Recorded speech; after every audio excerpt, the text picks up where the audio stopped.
Cette vidéo vous montre comment renseigner les données pour l'objectif E sur la plateforme du Sendai Framework Monitor. L'objectif E a pour but d'augmenter nettement le nombre de pays dotés de stratégies nationales et locales de réduction des risques de catastrophes d'ici à 2020. Votre pays peut être désigné sa stratégie de RRC différemment, par cadre ou plan. Avant de commencer la saisie, vérifiez que vous avez sélectionné l'année correcte de référence. L'année de référence est l'année pour laquelle les données ont été collectées, et non l'année lors de laquelle vous saisissez les données. Il est important de vérifier que l'année de référence est correcte à chaque fois que vous vous connectez à la plateforme, car l'année sélectionnée peut ne pas se réinitialiser. L'indicateur E1 est composé des scores que vous attribuez à votre pays pour refléter ses résultats dans la mise en œuvre des différents éléments d'une stratégie nationale de RRC comme décrit en E1A.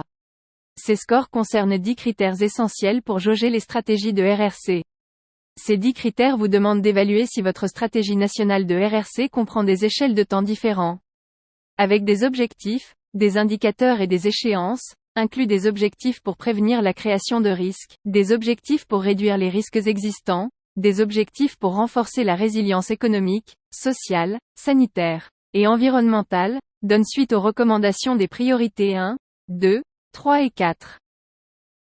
Promeut la cohérence et la conformité des politiques avec les ODE et l'accord de Paris notamment.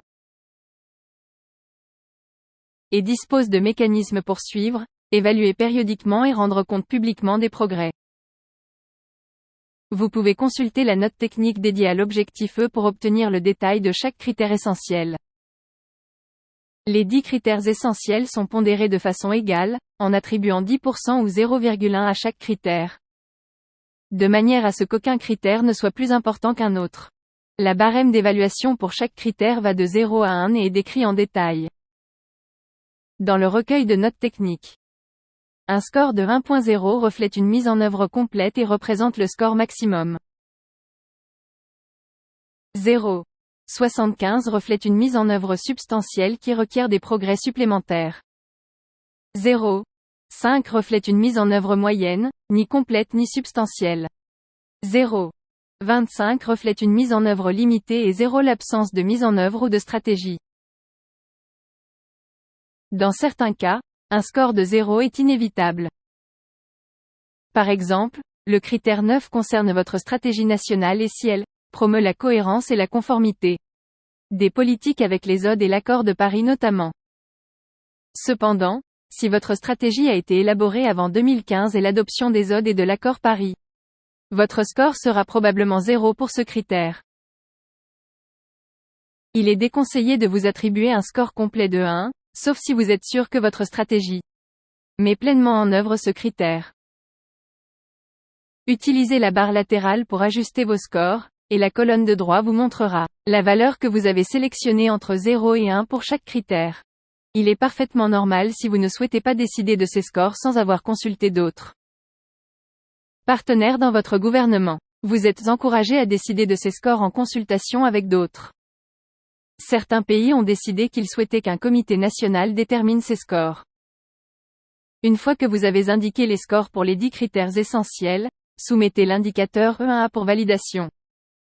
L'indicateur E2 est le pourcentage d'administrations locales qui ont adopté et mis en œuvre des stratégies locales de RRC, conformes aux stratégies nationales. À nouveau, votre pays peut désigner ses stratégies locales par une appellation différente, comme cadre ou plan.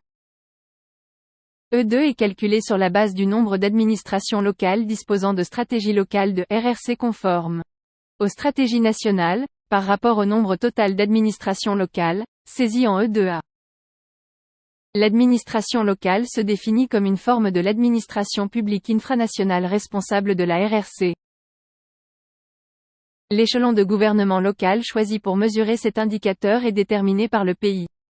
Par exemple, il peut sembler logique pour les pays plus petits de mesurer à l'échelle du village, alors qu'il peut être pratique pour les pays plus grands de mesurer à l'échelle de la municipalité, du conseil communal, du conseil municipal ou au niveau du département.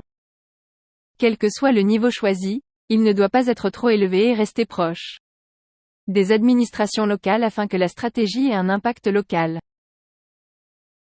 Si votre pays compte au total 50 administrations locales, saisissez 50 ici. Si, parmi celles-ci, 15 d'entre elles ont adopté et mis en œuvre des stratégies locales de RRC conformes aux stratégies nationales. Entrez ce nombre ici.